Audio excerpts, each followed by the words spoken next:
전라남도 끝자락 작은 어촌 마을에서 태어나 평생을 바다와 함께 살아온 박성호는 거친 바다만큼이나 묵직하고 성실한 사람이었다. 새벽 4시면 어김없이 일어나 배를 손질하고 해가 뜨기 전 바다로 나가는 것이 그의 40년 일과였다. 그의 손은 굵은 밧줄과 그물에 베어 상처투성이었지만 그 손으로 가족을 먹여 살렸고 아들을 대학까지 보냈다. 그런 아버지와 달리 박민수는 어릴 때부터 바다가 싫었다. 비린내와 소금기, 끝없는 파도 소리보다는 도시의 화려한 불빛과 세련된 문화에 마음이 끌렸다. 대학에서 외식 경영학을 전공한 민수는 졸업 후 서울의 유명 레스토랑에서 일하며 요리와 경영을 배웠다. 그의 꿈은 명확했다. 자신만의 고급 레스토랑을 열어 성공한 사업가가 되는 것이었다. 하지만 꿈을 현실로 만들기 위해서는 자본이 필요했다. 몇 년간 모은 돈으로는 턱없이 부족했다. 민수는 고향에 내려와 아버지 앞에 무릎을 꿇었다. 아버지, 제발 작은 배 한 척만 팔아주세요. 저는 반드시 성공해서 몇 배로 보답하겠습니다. 이것이 제 인생의 마지막 기회입니다. 성호에게 배는 단순한 재산이 아니었다. 그것은 생계수단이자 삶의 터전이며 바다와 자신을 이어주는 유일한 다리였다. 하지만 아들의 간절한 눈빛과 떨리는 목소리를 보며 그의 마음도 흔들렸다. 밤새 고민한 끝에 성호는 무거운 한숨과 함께 고개를 끄덕였다. 그날 그는 자신의 인생에서 가장 큰 결심을 내렸고 그 결정이 가져올 파장을 예감하며 불안한 잠자리에 들었다. 아버지의 소중한 배를 팔아 마련한 자금으로 민수는 마침내 도시에 작은 레스토랑을 열었다. 그 순간까지도 그는 자신의 선택이 옳다고 확신했다. 몇 달간 공들여 준비한 인테리어와 메뉴, 그리고 무엇보다 성공에 대한 간절한 염원이 모든 것을 완벽하게 만들어줄 것이라 믿었다. 개업 첫날은 그야말로 대성공이었다. 아침부터 사람들로 북적였고 점심시간에는 웨이팅이 생길 정도였다. SNS를 통해 입소문이 퍼지면서 젊은 손님들이 몰려들었고 저녁에는 중년층까지 찾아와 자리가 모자랄 지경이었다. 민수는 바쁘게 뛰어다니면서도 가슴이 터질 듯 벅찼다. 이것이 바로 자신이 꿈꿔온 순간이었다. 더욱 놀라운 일이 벌어졌다. 개업 3일 만에 지역 언론사에서 연락이 왔다. 어촌 출신 청년이 도시에 차린 특별한 레스토랑이라는 스토리에 관심을 보인 것이다. 기자와의 인터뷰에서 민수는 자신감에 차서 말했다. 아버지의 희생으로 이룬 소중한 기회입니다. 반드시 성공해서 보답하겠습니다. 기사가 나간 후 더 많은 손님들이 찾아왔고 그는 순식간에 촉망받는 청년 사업가가 되었다. 하지만 그 화려함은 생각보다 빨리 시들어갔다. 개업 2개월이 지나자 현실이 서서히 드러나기 시작했다. 임대료가 예상보다 훨씬 가파르게 치솟았다. 건물주는 레스토랑이 성공하자 갱신 조건을 까다롭게 내세웠고 각종 부대 비용도 만만치 않았다. 직원급여, 식재료비, 유지비까지 더해지니 하루하루가 부담스러웠다. 설상가상으로 새로 개발한 시그니처 메뉴들이 연이어 실패했다. 고객들의 반응은 차가웠고 한번 실망한 손님들은 다시 찾아오지 않았다. 처음의 화제성이 사라지자 발길도 점점 끊어지기 시작했다. 민수는 매일 늦은 밤까지 매장에서 고민했지만 뾰족한 해답을 찾을 수 없었다. 그는 늘 지쳐 있었고 매출은 하루가 다르게 줄어들었다. 고향에서 그 소식을 전해 들은 성호는 마음이 무거웠다. 바다 위에서도 자꾸만 아들 생각이 났다. 오랜 세월 바다와 함께 살아오면서 터득한 직감이 그에게 속상이었다. 바다는 거짓말을 하지 않는다. 거칠면 거칠다고, 잔잔하면 잔잔하다고 솔직하게 말해준다. 하지만 도시는 다르다. 속임수가 많다. 그의 예감은 불행히도 곧 현실이 되고 말았다. 화려했던 시작으로부터 몇 달이 지났다. 레스토랑은 이제 완전히 적자에 허덕이고 있었다. 매일 아침 민수는 통장 잔고를 확인하며 한숨을 내쉬었다. 고정 비용만으로도 매달 수백만 원이 나가는데 매출은 그에 한참 못 미쳤다. 손님들은 점점 줄어들었고 직원들 급여 지급일이 다가올 때마다 그의 가슴은 철렁 내려앉았다. 절망적인 상황에서 민수는 대출까지 끌어다 썼다.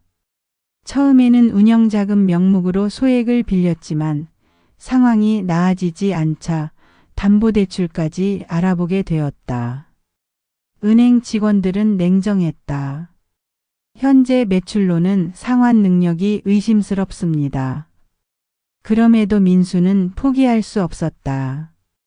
여러 금융기관을 전전하며 간신히 돈을 빌렸지만 빚은 눈덩이처럼 불어나기만 했다. 이자만으로도 매달 상당한 부담이었다. 더 이상 버틸 수 없는 지경에 이르자 민수는 마지막 희망을 걸고 고향으로 향했다. 그의 발걸음은 무겁고 초라했다. 아버지 앞에 서서 고개를 숙인 채 간신히 말을 꺼냈다. 아버지, 정말 죄송합니다. 하지만 조금만 더 도와주시면. 목소리는 떨리고 있었다. 이번만 버티면 다시 일어설 수 있습니다. 제발 한 번만 더 기회를 주세요. 하지만 성우의 상황도 녹록지 않았다. 작은 배를 팔아버린 후 그의 생활은 완전히 달라져 버렸다. 이제는 남의 배에 품팔이를 하며 하루하루를 연명하고 있었다. 수입은 절반 이하로 줄어들었고 나이든 몸으로 젊은 선원들과 경쟁하며 일하는 것은 쉽지 않았다. 그런 그에게 아들의 부탁은 칼날처럼 날카로웠다. 성호는 깊은 한숨을 내쉬며 말했다. 민수야, 내가 바라는 꿈이 무엇인지는 알겠다. 하지만 지금 내가 붙잡고 있는 건 꿈이 아니라 모래일 뿐이다. 그의 목소리에는 애절함과 분노가 동시에 담겨 있었다. 모래는 아무리 꽉 쥐어도 손가락 사이로 흘러내린다. 그걸 모르겠느냐? 민수는 아버지의 말에 격하게 반발했다. 아버지는 모르세요. 사업이 어떤 건지, 도시가 어떤 곳인지. 그의 목소리가 점점 높아졌다. 조금만 더 시간을 주시면 반드시 성공할 수 있어요. 갈등은 점점 깊어졌다. 성호는 현실을 직시하라고 했고 민수는 꿈을 포기하라는 것이냐며 맞섰다. 아버지와 아들 사이에 쌓인 실망과 원망이 터져나왔다. 결국 부자의 대화는 고성이 오가는 싸움으로 번졌고 그날 밤 집안은 차갑게 식어갔다. 결국 그날이 왔다. 레스토랑은 문을 닫을 수밖에 없었다.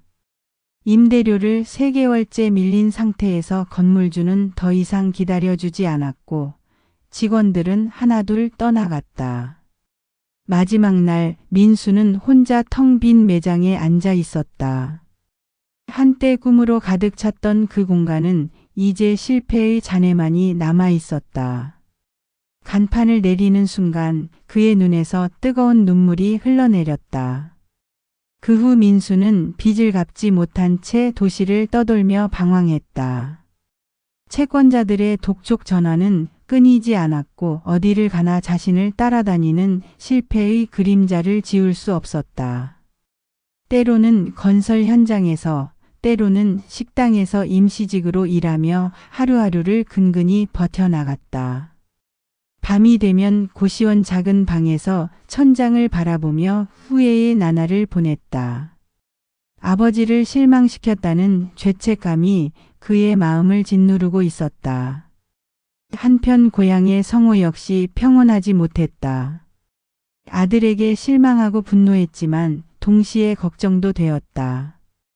바다에 나가서도 예전 같은 마음의 위안을 얻지 못했다. 파도 소리를 들으며 그물을 던져도 자꾸만 민수 생각이 났다.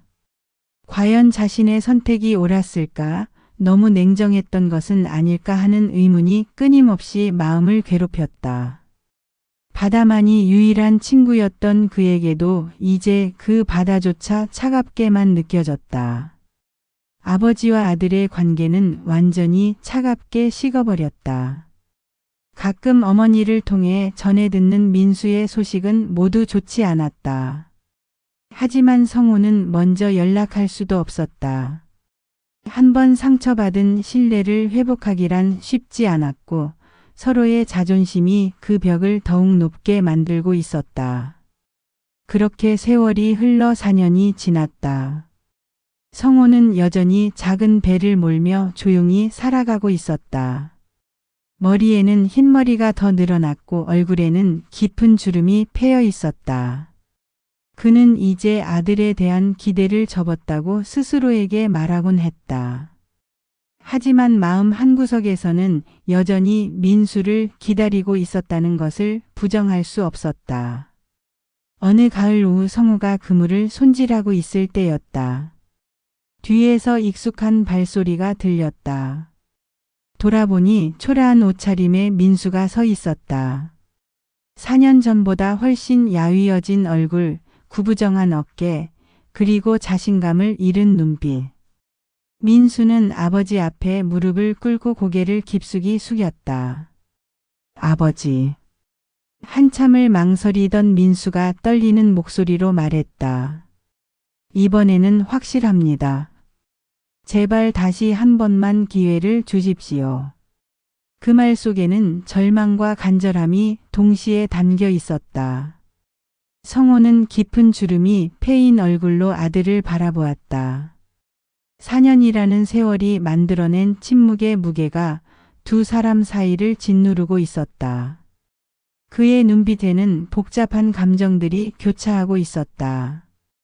분노, 실망, 걱정, 그리고 그 모든 것을 관통하는 아버지로서의 사랑이 뒤엉켜 있었다. 바닷가에 서서 아들을 내려다보는 성호의 마음은 출렁이는 파도와 닮아 있었다. 바다는 늘 같은 자리에서 끊임없이 파도를 일으켰다. 그 파도는 때로는 거칠게, 때로는 부드럽게 밀려왔지만 결코 멈추지 않았다. 하지만 사람의 믿음은 달랐다. 한 번 무너지면 되돌리기가 이처럼 어려웠다. 바다의 파도는 영원히 반복되지만 깨진 신뢰는 다시 파도처럼 돌아오지 않는다는 것을 그는 뼈저리게 느끼고 있었다. 성호의 마음속 깊은 곳에는 여전히 아들에 대한 사랑이 자리하고 있었다. 그 사랑은 4년간의 분노와 실망 속에서도 결코 사라지지 않았다. 아들이 태어났을 때의 기쁨, 첫걸음을 뗄 때의 감동, 대학에 합격했을 때의 자부심. 그 모든 소중한 기억들이 그의 가슴 한구석을 따뜻하게 데우고 있었다. 하지만 사랑만으로는 부족했다. 무너진 신뢰를 회복하기에는 그 사랑조차 무력해 보였다. 민수가 처음 사업 자금을 요청했을 때 성호는 아들을 믿었다. 그 믿음으로 평생의 동반자였던 배를 팔았다. 그러나 그 믿음은 산산이 부서졌고 이제 다시 믿으라고 하니 어떻게 할 수 있겠는가. 긴 침묵이 흐른 후 성호는 무거운 목소리로 말했다. 민수야, 바다는 늘 내 곁에 있었다. 거칠 때나 고요할 때나 기쁠 때나 슬플 때나 한 번도 내 곁을 떠난 적이 없었다. 그의 목소리에는 깊은 슬픔이 배어 있었다. 하지만 너는 내 곁에 없었다.